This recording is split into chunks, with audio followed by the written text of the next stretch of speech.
Sri Vijaya stores பூஜை அன்பளிப்பு மற்றும் அலங்கார பொருட்கள் 49 வருட பக்தி மனம் கமிழும் ஒரு பாரம்பரிய கடை. தேனீக்கள் எடுத்து சேகரித்து கொடுத்த அசல் தேன் லயன் காஷ்மீர் ஹனி. அசல் தேன் அசந்தேன். சென்னை சில்க்ஸின் ஆஹா ஓஹோ ஆடி சேல் 50% வரை தள்ளுபடி. அதாவது யோகம்னா நம்ம பார்வையில் என்னன்னா அது ஒரு நன்மை அதிர்ஷ்டம் அப்படிங்கிற மாதிரியான ஒரு போக்கில் நம்ம பார்த்துட்டு இருக்கோம். யோகம்னா ஜோதிடப்படி சேர்க்கைன்னு அர்த்தம், அவ்வளவுதான்.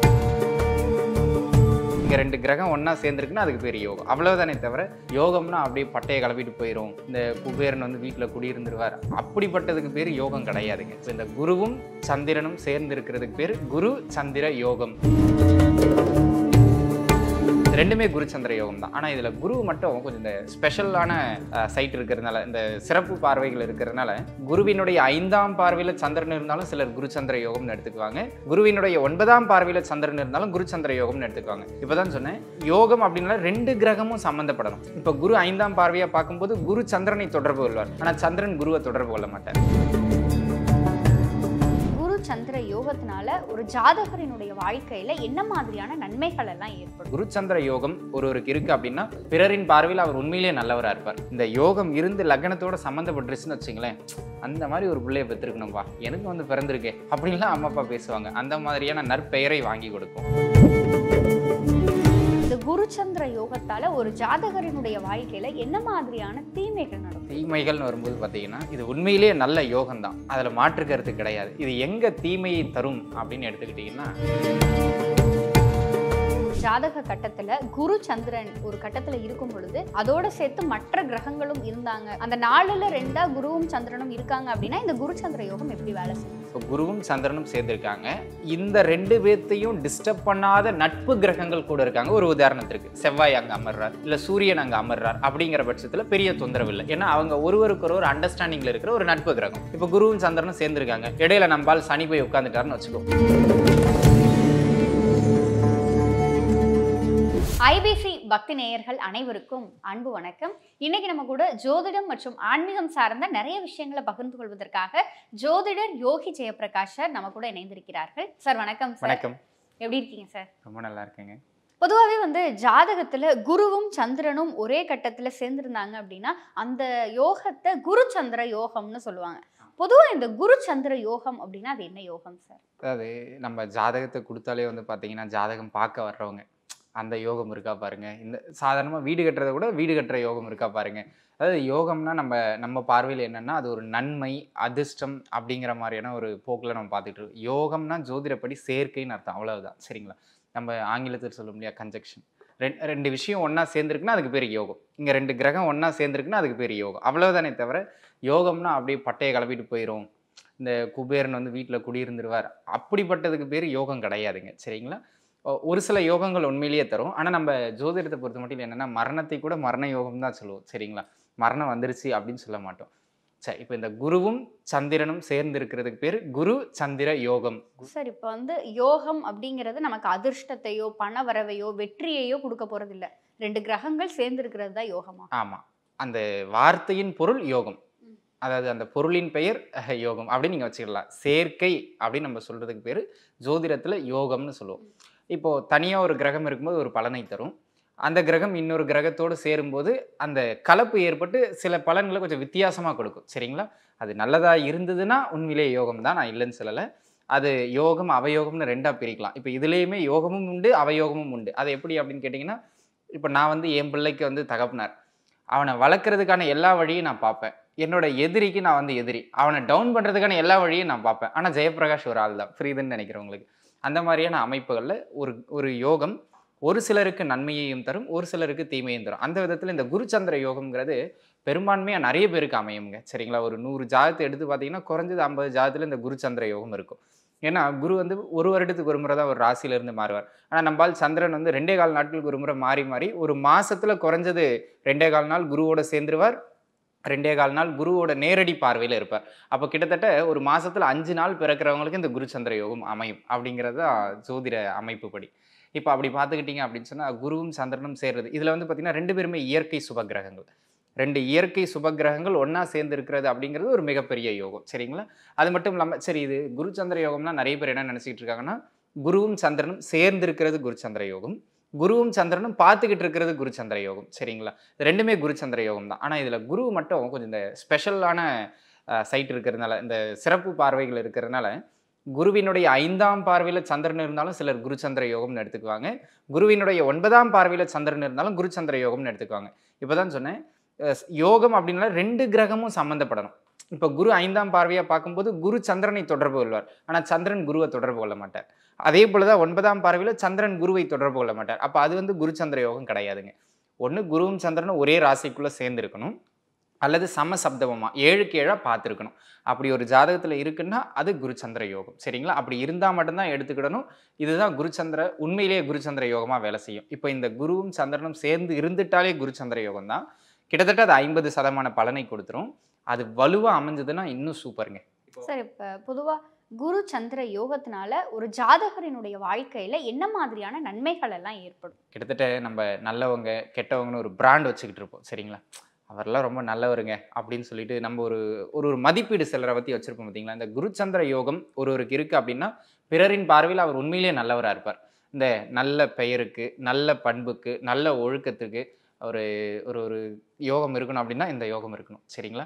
இந்த யோகம் இருந்து லக்னத்தோட சம்மந்தப்பட்டுருச்சுன்னு வச்சுங்களேன், அந்த மாதிரி ஒரு பிள்ளைய பெற்றிருக்கணும்பா, எனக்கு வந்து பிறந்திருக்கே அப்படின்லாம் அம்மா அப்பா பேசுவாங்க. அந்த மாதிரியான நற்பெயரை வாங்கி கொடுக்கும். 2வது, இந்த குருச்சந்திர யோகம் இருந்துருச்சு அப்படின்னு வச்சுங்களேன், இந்த அன்ன ஆடை தரித்திரம் ஒருபோதும் அவங்கள நெருங்காது அப்படிங்கிறது ஜோதிட விதி. சரிங்களா? ஆனால் அந்த குருச்சந்திர யோகம் ஸ்ட்ராங்காக இருக்கணும், அது ரொம்ப முக்கியம். இப்போது யோகம்னு ஒன்று இருக்குங்க, குருவும் சந்திரனும் சேர்ந்துருப்பாங்க, ஆனால் லக்னத்துக்கு சம்மந்தப்பட்டிருக்க மாட்டாங்க, இல்லை லக்னாதிபதிக்கு சம்மந்தப்பட்டிருக்க மாட்டாங்க. அந்த மாதிரி நேரத்தில் யோகம் கிடைக்காது. ஒரு யோகம் இருக்குன்னா ஒன்று லக்னத்துக்கு சம்மந்தப்படணும், இல்லை லக்னாதிபதியோடு சம்மந்தப்படணும். இந்த சம்மந்தம்னா என்னன்னாங்க, லக்னத்துக்கு மறையாமல் இருக்கணும் 6, 8, 12களில். சரி, ஒருவேளை மறைச்சிட்டாங்க, லக்னாதிபதி அதை பார்த்துருக்கணும், இல்லை லக்னாதிபதியோடு அவங்க சேர்ந்துருந்தாலும் அந்த யோகம் கிடைக்கும். சரிங்களா? அப்போ அன்னம் ஆடை இருக்கிற இடம் இதில் பெருசாக பஞ்சம் வந்துடாது. சரிங்களா? அதே போல் எங்கே இருந்தாலுமே இந்த சங்கு சுட்டாலும் வெண்மை தரும் அப்படிங்கிற மாதிரி மேன்மக்கள் என்றைக்கும் மேன்மக்கள் அப்படின்னு நம்ம ஒரு பிராண்ட் வைப்போம் இல்லையா, அதெல்லாம் இவங்களுக்கு பொருந்துங்க. அதே போல் ஊரில் போயிட்டு கேட்டிங்கன்னா இவங்களை பற்றி மேக்ஸிமம் பாசிட்டிவாக தான் சொல்லுவாங்க. சரிங்களா? அப்போ சுற்றி சுற்றி என்ன சொல்லுவாங்கன்னா, நல்ல பேரை கொடுக்கின்ற, நல்ல புகழை கொடுக்கின்ற, அதே நேரத்தில் இந்த பிரபல்ய தன்மைன்னு சொல்லுவோம் இல்லைங்களா. ஒரு ஊருக்குள்ளே போயிட்டு 4 தெரு தள்ளி கேட்டோம்னா ஒருத்தர் பேரே தெரியாது, ஆனால் இவரை பக்கத்தூரில் போய் கேட்டாலும் தெரியும். சரிங்களா? ஆமாம் அங்கே இருக்காரு அப்படிங்கிற மாதிரி ஒரு ஒரு அடையாளம்னு சொல்லுவோம். அதுதான் தனிப்பட்ட அடையாளத்தை ஏற்படுத்தி கொடுத்துரும். அவங்க குடும்பத்தில் யாரை பற்றியுமே அந்த ஊரை தாண்டி வெளியில் தெரியாது, ஆனால் இவர் அந்த ஊரை விட்டு வெளியில் தெரிவார். அந்த யோகம் இது நல்லா வேலை செய்யுங்க. ஸோ இந்த 3க்கும் இந்த யோகம் மிக மிக சிறப்பு. அதே போல் பொருளாதார ரீதியாக எப்போவுமே ஒரு நல்ல நிலையில் பெரிய நெருக்கடிகளை தராமல் கொண்டு போகும். சரிங்களா? சரி, இப்போ வந்து இந்த குரு சந்திர யோகத்தால் ஏற்படுற நன்மைகளை சொல்லிட்டீங்க. இந்த குரு சந்திர யோகத்தால் ஒரு ஜாதகரினுடைய வாழ்க்கையில் என்ன மாதிரியான தீமைகள் நடக்கும்? தீமைகள்னு வரும்போது பார்த்தீங்கன்னா, இது உண்மையிலேயே நல்ல யோகம்தான், அதில் மாற்று கருத்து கிடையாது. இது எங்கே தீமையை தரும் அப்படின்னு எடுத்துக்கிட்டிங்கன்னா, நல்லவன் நல்லவனாக இருக்கிறது தப்பு கிடையாது, எல்லாருக்கும் நல்லவனாக இருக்கணும்னு நினைக்கிறது தப்பு. சரிங்களா? இப்போ உதாரணத்துக்கு இவரை ஏமாத்துறாங்கன்னு இவருக்கு தெரியும், ஆனால் தன்னை ஏமாத்துறதை அவர் எதிர்க்கவே மாட்டார். கேட்டால் அவர் ஏதாவது தப்பாக எடுத்துக்க போகிறார், விட்டு போங்க, 100 ரூபா தானே போயிடுச்சு அப்படின்னு இப்போ சின்னதாக ஏமாறுவார், நாளைக்கு பெருசாக ஏமாறுவார். இன்னும் சொல்ல போனால் புரிகிற மாதிரி சொல்லணும், இந்த குருச்சந்திர யோகம் அதுவும் லக்னத்தில் அமர்ந்துருச்சுன்னு வச்சுக்கோங்களேன், லக்னத்திலேயோ லக்னத்துக்கு 5லேயோ லக்னத்துக்கு 9லேயோ ஒரு குருச்சந்திர யோகம் இருந்துருச்சுன்னா, அதாவது அவங்க இந்த கருணைன்னு சொல்லுவாங்க இல்லையா, இவங்களுடைய கருணையை பிறர் தப்பாக பயன்படுத்திக்கிடுவாங்க, இவங்கள அதிகமாக யூஸ் பண்ணிக்கிடுவாங்க. அதனால் கொஞ்சம் ஏமாளிகள் அப்படிங்கிற பேர் இவங்களுக்கு தான் உண்டு. சரிங்களா? அதே போல் ரொம்ப தர்மம் நியாயம் ரூல்ஸ் எல்லாம் பேசிக்கிட்டு கிடைக்க வேண்டியது இவங்களே கிடைக்காம பண்ணிக்கிடுவாங்க. சரிங்களா? அந்த மாதிரியான ஒரு அமைப்புகளில் இது தீமையை தரும். அதாவது ஓவர் நல்லவனாக இருக்கிறது தான் இந்த யோகத்தில் இருக்கிற மிகப்பெரிய பிரச்சனையே. சரிங்களா? அதனால் இந்த யோகம் உங்களுக்கு இருக்குது, அதுவும் லக்னத்தோடு சம்மந்தப்பட்டிருக்குன்னா நல்லவனாக இருங்க, உங்களுக்கும் கொஞ்சம் நீங்கள் நல்லவனாக இருந்துக்குங்க அப்படிங்கிறது தான் பர்சனல் அட்வைஸ். சரிங்களா? உங்கள் குடும்பத்தை முன்னேற்றிட்டு அப்புறம் பக்கத்து வீட்டு குடும்பத்தை முன்னேற்ற வழியை பார்க்கலாம். சரிங்களா? சரி, இப்போ வந்து இந்த குரு சந்திர யோகம் அப்படிங்கிறது ஒரு ஜாதகரினுடைய ஜாதகத்தில் எந்த நேரத்தில் பலன் தரும்? எப்போவுமே இந்த யோகம்னு கிடையாது, எந்த யோகமாக இருந்தாலும் நமக்கு அந்த யோகத்தோடு சம்மந்தப்பட்ட தசைகள் நடக்கணும். சரிங்களா? இப்போ உதாரணத்துக்கு குருச்சந்திர யோகம் இருக்குங்க, லக்னத்துக்கு 11ல் இருக்குங்க, லக்னாதிபதியோடு சேர்ந்துருக்குங்க, குருதசை வந்தால் டாப்பாக வந்துடுவார். சரி, குருதசை எப்போங்க வருது? அது 70 வயசில் வருதுங்க அப்படின்னா பிரயோஜனம் கிடையாது. எப்போவுமே யோகத்தோடு சம்மந்தப்பட்ட 2 கிரகம் சம்மந்தப்படுது, அதில் கண்டிப்பாக ஏதேனும் ஒரு கிரகம் அந்த லக்னத்தின் சுபராயிருவார், எந்த நிலையிலும் சுபராயிருவார். அப்படி இருக்கும்போது அவரோட தசை அந்த பருவத்தில் வரணும். ஒரு 25 வயசுக்கு பிறகு ஒரு 50, 55 வயசுக்குள்ளே வருது அப்படின்னு சொன்னால் அது யோகம். 70 வயசில் வருதுன்னா என்ன யோகம்? பெரிய வசதியாக சொந்த பந்தங்கள் சூழ கொண்டு போயிட்டு 6 அடியில் வைப்பாங்க. அதுதான் யோகமே தவிர வாழ்கிற காலத்தில் ஐயா அடி வாங்கிட்டு இருப்பார். என்னங்க நீங்கள் சொன்னீங்க குருச்சந்திர யோகம் இருந்தால் பிரச்சனை இல்லைன்னு சொன்னீங்க, தரித்திரம் வராதுன்னு சொன்னீங்க, நல்ல பேர் இருக்குன்னு சொன்னீங்க. அவர் கடைசி வரைக்கும் கடனில் கட்ட முடியாமல் ஓடி போய் ஊரை விட்டு செத்தாரு அப்படின்னு சொல்லுவாங்க. சரிங்களா? எப்போவுமே தசை நடக்கணும். எல்லாமே யோகம் இருந்து பிரயோஜனம் இல்லைங்க. அவர் நல்லவர் அப்படிங்கிறது எனக்கும் தான் தெரியும். ஆனால் அவர்கிட்ட அதிகாரத்தை கொடுத்தாதான் அவர் செயல்படுவார். சரிங்களா? அதிகாரத்தை கொடுக்காம பிரயோஜனம் இல்லை. அந்த அதிகாரம் எப்போ கிடைக்கும், அந்த நன்மை எப்போ கிடைக்கும், அந்த யோகத்தின் பலன் எப்போ கிடைக்கும், தசை வந்தால் தான் கிடைக்கும். தசை வரலன்னா இருக்கு ஆனால் இல்லை அப்படிங்கிற மாதிரி ஓடிக்கிட்டு இருக்கும். சரிங்களா? சார், இப்போ வந்து குருச்சந்திர யோகத்தை பற்றின ஜென்ரலான விஷயம் சொன்னீங்க. குருச்சந்திர யோகம் அப்படிங்கிறது ஒரு ஜாதகரினுடைய ஜாதகப்படி எந்தெந்த நேரத்தில் நன்மையை கொடுக்கும், எந்தெந்த நேரத்தில் தீமையை கொடுக்கும்? நல்லா புரிஞ்சுக்கிடணும். இப்போ குருச்சந்திர யோகம் இப்போது ஏதேனும் ஒரு லக்னம்னு எடுத்துக்குவோம். கும்ப லக்னம்னு உதாரணத்துக்கு எடுத்துக்குவோம். கும்ப லக்னத்துக்கு பார்த்தீங்கன்னா 2க்கு 11க்கும் உடையவர் குருவாயிட்டார். ஆனால் சந்திரன் 6ஆம் அதிபதி ஆயிட்டார். சரிங்களா? இப்போ குரு சந்திரன் 2 பேருமே குருச்சந்திர யோகத்தில் சம்மந்தப்படுறாங்க. இப்போ உதாரணத்துக்கு குருதசை வருதுன்னு வச்சுக்கோம். 2-11 கூட நல்ல ஆதிபத்தியம் பெறார், தன லாபாதிபதி. இப்போ சொன்ன இல்லைங்களா, இந்த பொருளாதார ரீதியாக பிரச்சனையே வராதுன்னு. இப்போ இந்த தசை வருது, லக்னத்துக்கு எங்கேயும் மறையாமல் வருதுன்னா அடிச்சு தூக்கிட்டு போயிடும்ங்க. அந்த வாழ்நாளில் அவர் செட்டில் ஆகிறதுக்கான பொருளாதாரத்தை கொடுத்துட்டு போயிடும். அப்படியே சந்திர தசை வந்துருச்சுன்னு வச்சுக்கோம். இந்த குருச்சந்திர யோகம் மறைவிடத்துலையும் இருக்குன்னு வச்சுக்கோம். இப்போ அவரே ஒரு மறைவிடத்துக்கு அதிபதி ஆயிட்டார். சந்திரன் 6ஆம் அதிபதி ஆயிட்டார். இப்போ அவரோட தசை வந்ததுன்னா இப்போவும் நல்லா இருப்பார். எப்படி நல்லா இருப்பார்னா, கடனை வாங்கி வீடு கட்டு, கடன் வாங்கி தொழில் பண்ணு அப்படின்னு தசை முடியும் போது எல்லாத்துலேயும் லாக் பண்ணி கடனில் கடுமையான பாதிப்பை கொடுத்துட்டு போயிடும். சரிங்களா? அப்போது குருவும் சந்திரனும் ஒரு யோகத்தில் அமர்ந்தாலும் அந்த யோகத்தில் அந்த லக்னத்துக்கு ஜாதகர் பிறந்த லக்னத்திற்கு யார் யோகரோ அவங்க தசை நடந்தால் தான் பெஸ்ட். அவயோக கிரகத்தின் தசை நடந்துருச்சுன்னா சோழி முடிஞ்சிருச்சுன்னு அர்த்தம். சரிங்களா? அந்த விதத்தில் ரொம்ப கவனமாக இருக்கணும். இப்போ அதே போல் உதாரணத்துக்கு ரிஷப லக்னம்னு எடுத்துக்கும். ரிஷப லக்னத்துக்கு சந்திரன் 3 குடையவர். அப்படியே பார்த்தீங்கன்னா குரு 8 குடையவர். யோகம் இருக்குது, நல்ல பேரை தரும், பணத்தை தரும். ஆனால் அதுக்கு நிகராக அப்படியே சைடில் கடனையும் தந்துக்கிட்டே இருக்கும். ஏன்னா இப்போ உதாரணத்துக்கு குருதசையை நடக்குதுன்னு வச்சுக்கோங்க. அஷ்டமாதிபதி நல்லா உயர்ற மாதிரியே கொண்டு போயிட்டு ஏதாவது ஒரு பின் பாயிண்ட்டில் நம்மளை லாக் பண்ணி விட்டு போயிடுவார். சந்திரன் 3ஆம் அதிபதி. அப்போ அவரும் பார்த்தீங்கன்னா நல்லா கொண்டு போவார். ஆனால் இங்கே பாருங்களேன், இவர் வந்து சம்பாதிச்சா நல்ல மனுஷன் கஷ்டப்பட்டு உழைச்சாருப்பா அப்படின்னு ஒரு சிலர் நம்ம சொல்லுவோம். இன்னொருத்தரும் பெரிய பணக்கார இருப்போம், அவளாம் எப்படி சம்பாரிச்சுன்னு எனக்கு தெரியாதா அப்படின்னு சொல்லுவோம். அந்த மாதிரி ஒரு அவப்பெயரை அதை ஏற்படுத்தி கொடுத்துரும். சரிங்களா?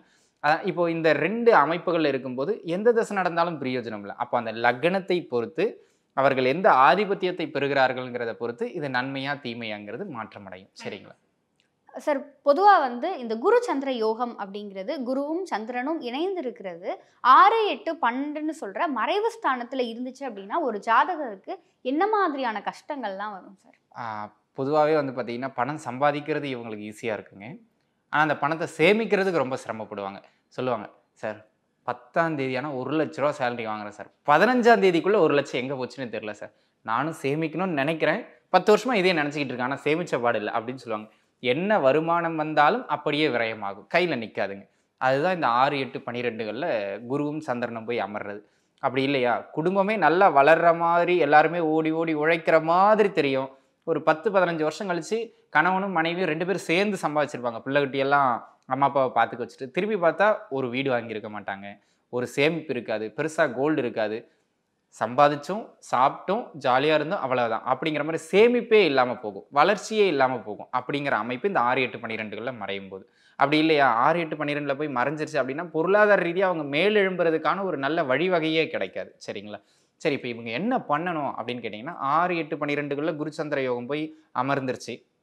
அந்த குரு வந்து நல்ல ஆதிபத்தியம் பெற்றுட்டார், அவர் தசையும் வருது, ஆனால் முன்னேற்றம் கிடைக்கல. அப்படிங்கிற போது தன்னுடைய அடையாளத்தை மறந்து தன்னுடைய பூர்வீகத்தை மறந்து வெளியூருக்கு ஓடி போயிடும். ஏன்னா மறைவிடங்கள் தன்னுடைய அடையாளம் தன்னுடைய பாரம்பரியம் இல்லாத வெளியிடங்கள் இருக்கும்போது நமக்கு தடையை தராது. இப்போ உதாரணத்துக்கு 12ல் போய் குருச்சந்திர யோகம் அமர்ந்துருச்சுன்னு வச்சுக்கோமே, ஒரு மேஷ லக்னம், 12ல் 4க்கு அதிபதி சந்திரனும் 12ஆம் அதிபதி குருவும் 12லேயே அமர்ந்துட்டாங்க. இப்போ போயிட்டு வெளி மாநிலம் இல்லை வெளிநாட்டில் போயிட்டாருன்னா அங்கே நல்ல வேலை கிடைக்கும், அங்கே இவருடைய திறமைக்கு அங்கீகாரம் கிடைக்கும். உள்ளூர்ல இருந்தால் ஒரு பயம் மதிக்க மாட்டான். சரிங்களா? அதே போல் 8ல் போய் அமர்ந்துட்டார்னு வச்சுக்கோ, விருச்சிக வீட்டில் அமர்ந்துட்டார்னு வச்சுக்கோ, வெளிநாடு வெளிமாநிலம் போகும்போது நல்லா பிழைப்பாங்க. அதே 4க்கு அதிபதி 8ல் அமர்கிறார், இல்லை குருதசை வருது 9, 12 கூடையவர் 8ல் அமர்றார். சொந்த ஊரில் இருக்கிற வரைக்கும் 25,000 30,000 ரூபாய்க்கு சம்பளமே தாண்டவே முடியாது, அதில் சேமிக்கவும் முடியாது. ஆனால் வெளிநாடு போயிட்டாருன்னா 1 லட்ச ரூபா சம்பளம் வேலை கிடைக்கும், நல்லா சம்பாதிச்சிருவார். அந்த தசை முடிஞ்சு ஊருக்கு வரும்போது கொஞ்சம் சேமிப்போடு வருவார், அதுக்குள்ளே ஊரில் வீட்டை கட்டிடுவாருங்க. அந்த மாதிரி வளர்ச்சி வெளியிடங்கள் போகும்போது கிடைக்கும். சரிங்க. சார் இப்போ வந்து ஒரு ஜாதக கட்டத்துல குரு சந்திரன் ஒரு கட்டத்துல இருக்கும் பொழுது அதோட சேர்த்து மற்ற கிரகங்களும் இருந்தாங்க. ஒரு கட்டத்துல வந்து 4 கிரகம் இருக்கு. அந்த 4ல் 2 குருவும் சந்திரனும் இருக்காங்க அப்படின்னா இந்த குரு சந்திர யோகம் எப்படி வேலை செய்யும் சார்? எப்போவுமே இப்போ இருக்காங்க அப்படின்னு சொல்லிட்டீங்க. இப்போ குருவும் சந்திரனும் சேர்ந்திருக்காங்க. இந்த 2 பேர்த்தையும் டிஸ்டர்ப் பண்ணாத நட்பு கிரகங்கள் கூட இருக்காங்க. ஒரு உதாரணத்திற்கு செவ்வாய் அங்கே அமர்றார், இல்லை சூரியன் அங்கே அமர்றார். அப்படிங்கிற பட்சத்தில் பெரிய தொந்தரவு இல்லை. ஏன்னா அவங்க ஒருவருக்கு ஒரு அண்டர்ஸ்டாண்டிங்கில் இருக்கிற ஒரு நட்பு கிரகம். இப்போ குருவும் சந்திரனும் சேர்ந்துருக்காங்க. இடையில நம்பால் சனி போய் உட்காந்துட்டாருன்னு வச்சுக்கோ, குருவையும் வேலை செய்ய விட மாட்டார், சனியையும் வேலை செய்ய விட மாட்டார். குரு சந்திர யோகம் இருக்கு, நீங்க டாப்ல வந்துருவீங்கன்னு சொல்லுவாங்க. குரு தசை வந்துகிட்டு இருக்கும், லக்னாதிபதி தசையா கூட இருக்கும். நடுவில் போயிட்டு குருவுக்கும் சந்திரனுக்கும் நடுவில் பாகை முறையில் சனி போய் அமர்றாருன்னா குருவையும் பங்கப்படுத்துவார், சந்திரனையும் பங்கப்படுத்துவார். யோகம் முழுமையாக கிடைக்காது. கஷ்டப்பட்டு உழைச்சி நார்மலான லைஃப்ல இருப்பார். சரிங்களா? அந்த சனி அங்கிருந்து தூங்கிட்டோம்னா எளிமையா உழைச்சி நல்ல பொருளாதார உயரத்தில் இருப்பார். அவ்வளவுதான். இப்போ இடையில கொண்டு போய் நம்ம ராகு வச்சிட்டோம் அப்படின்னு வச்சுக்கோங்களேன், நல்லா முன்னேறுவார். அப்படியே கையில் இந்த கையில் 4 மோந்திரம், இந்த கையில் 4 மோந்திரம் அப்படியே போட்டுக்கிட்டு வந்து செயினை போட்டு வந்து உட்காருவார் அப்பாயின்மெண்ட்ல.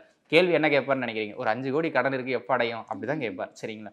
அவயோக கிரகங்கள் அல்லது அதாவதுங்க, இப்போ நான் ஒரு அறைக்குள்ள இருக்கேன், என்னுடைய அண்டர்ஸ்டாண்டிங்ல இருக்கிறவங்க இல்லை என்னுடைய நண்பர்கள் அந்த அறையில் இருக்காங்கன்னா நான் வந்து ஃப்ரீயாக ஃபீல் பண்ணுவேன். இப்போ என்னை எப்படா தூக்கலான்ங்கிற ஒருத்தர், அதுவும் நான் தனியாக இருக்கேன் அப்படிங்கிற போது அங்கே இருக்காருன்னு வச்சுங்களேன், எப்படா இந்த ரூமை விட்டு ஓடுவோம் அப்படிங்கிற ஒரு பதட்ட மனநிலையில தான் நான் இருப்பேன். என்னால் இயல்பாக சிந்திக்க முடியாது. அந்த சேம் லாஜிக் தான் அப்படியே கிரகங்களுக்கு. தன்னோட நட்பு கிரகங்கள் அமருகிற போது அந்த யோகத்தை அடிப்படையில் கெடுக்காது. ஒருவேளை இந்த 2 பேர்த்துக்குமே அந்த கிரகம் நட்பு கிரகம், ஒரு உதாரணத்துக்கு சந்திரனுக்கு வந்து செவ்வாய் நண்பர், அதே போல குருவுக்கும் செவ்வாய் நண்பர். குருவும் சந்திரனும் சேர்றது குருமங்கல யோகம், சந்திரனும் செவ்வாயும் சேர்றது சந்திரமங்கல யோகம். சரிங்களா? இப்போ அது யோகத்தை வலுப்படுத்த தான் செய்யும், எந்த நிலையிலும் குறைக்காது. நம்ம சனியை தூக்கி உள்ள போட்டிங்கன்னா அது பிரம்மஹத்தி தோஷமாயிரும். அப்படி இந்த பக்கம் சந்திரனோடு சேரும்போது அது புணர்ப்பு தோஷமாயிரும். 2 பேரையுமே பாதிப்புக்குள்ளாக்கிடுவார். அப்போ சேர்ற கிரகத்தை பொறுத்து வீரியம் ரொம்ப முக்கியம் அப்படிங்கிறது பாயிண்ட். சார், குரு சந்திர யோகம்னா என்ன, அது ஜாதகத்துல எப்படி அதை கண்டுபிடிக்கணும், அதனுடைய நன்மைகள் என்ன, தீமைகள் என்ன, அதோடு மற்ற கிரகங்கள் இருக்கும் பொழுது அதனுடைய இணைவு எப்படி இருக்கும் அப்படிங்கிற மாதிரியான குரு சந்திர யோகத்தை பற்றின முழுமையான பல விஷயங்களை எங்களோடும் எங்க நேயர்களோடும் பகிர்ந்து கொண்டதற்கு நன்றி சார். நன்றி.